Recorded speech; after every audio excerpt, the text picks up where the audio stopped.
Hello everyone, welcome to the channel. And if you are an old subscriber, then welcome back to the channel. And in this video I would like to talk about how to study.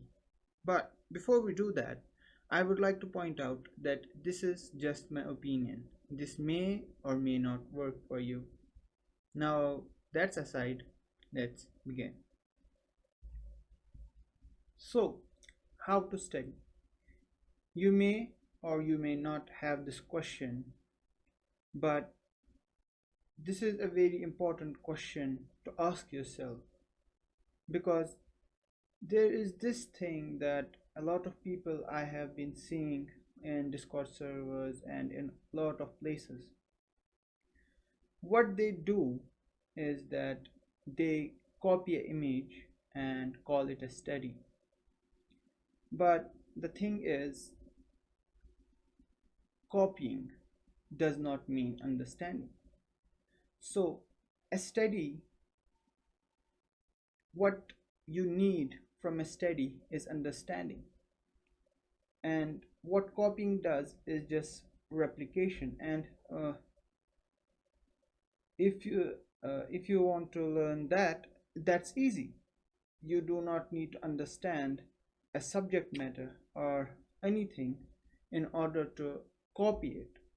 You just copy the lines, copy the shapes, and copy the color, and that's it. But if you want to understand it, then how do you go about it? Right? In art, when you say understand, what does that mean? So it's simple, but it might not be obvious, uh, because it was not obvious for me. So the way to go about it is asking questions.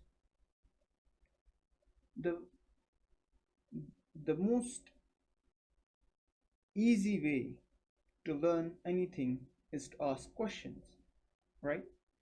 So in art, you ask questions. Questions like what, how, and why. Okay. So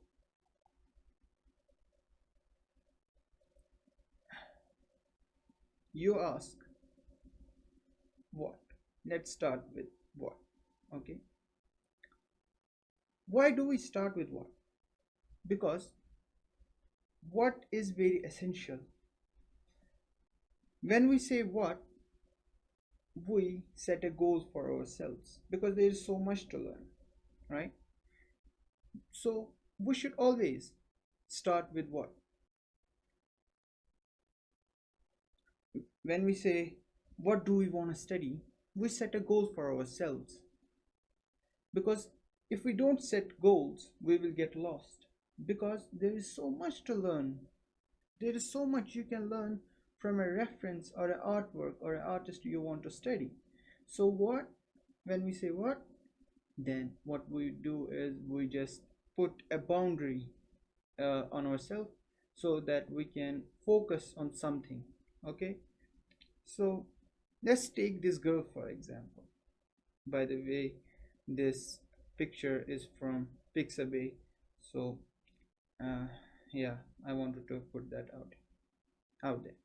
So for this single image, right, you can study the face, you can study her hair, you can study the perspective, you can study the color, lighting, composition, course, and so on. There's so much you can take out of this. So asking the what, like what is your focus, what is it that you want to study in this image, will help you. So but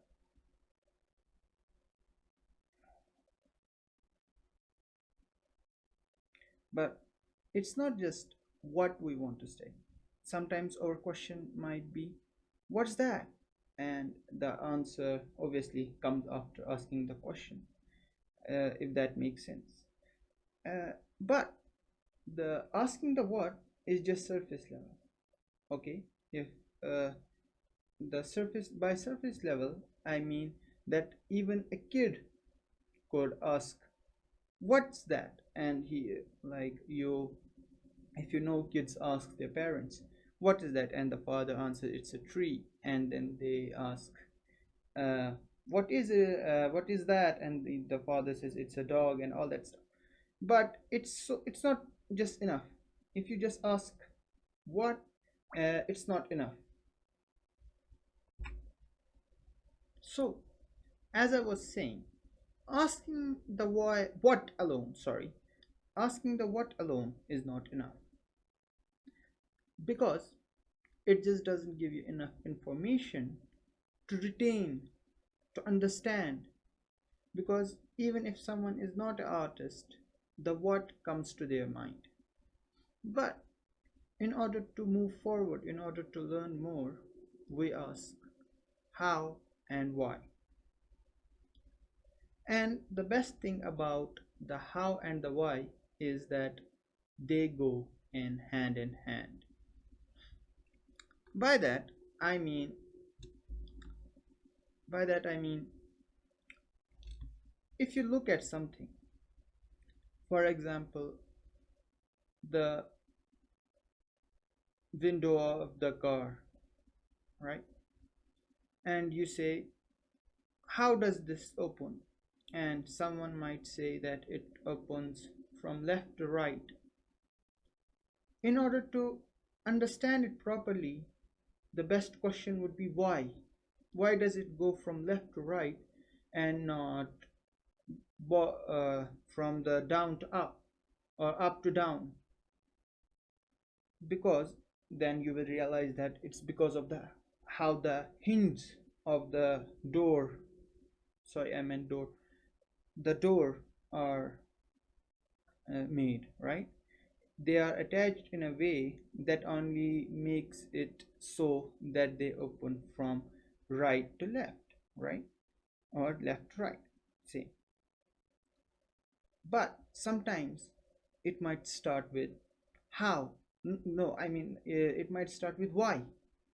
For example, if you're looking at an ice cube and you see that the light passes through, you might ask why, right? And the next best question is how. Like, what are the circumstances that makes it happen? So it's just that the light might be closed, and the how will tell you that because it's transparent, right?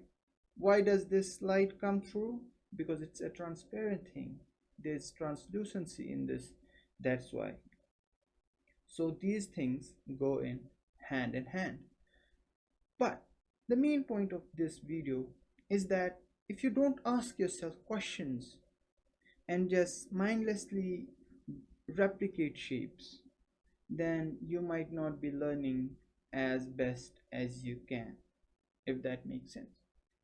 But as long as you're asking questions and thinking about it, right, then you are going to learn. And that is what studying is. Studying isn't just about copying. Studying is about asking these questions and trying to grasp these things. And that is what the whole point of this video was. Now I am going to show you some examples that I did, and hopefully you will like them and you will understand my point. So when I start, I will start with, what is it that I'm studying? It's a question in my head, because I don't want to just get a picture and say like I want to study everything. That would be too much, right? So I am asking, what is that I am studying? It's subsurface scattering. Then I am asking, what is that? Like, what is subsurface scattering? It is, because if I have not read a book, I would simply say it's the glow you see on people's hair or fingers, or you might have seen some artwork somewhere where you see this, right? And after I have like ask it this question, I might ask how? How does it glow? Right? I might say, for example, the light tries to go through the object. I would say why? Like, why does the light go through the object, right? Try to go through the object. Because it might be because it's not too thick, or it's too thin, right? Because it's not too thick, it's the same thing, right?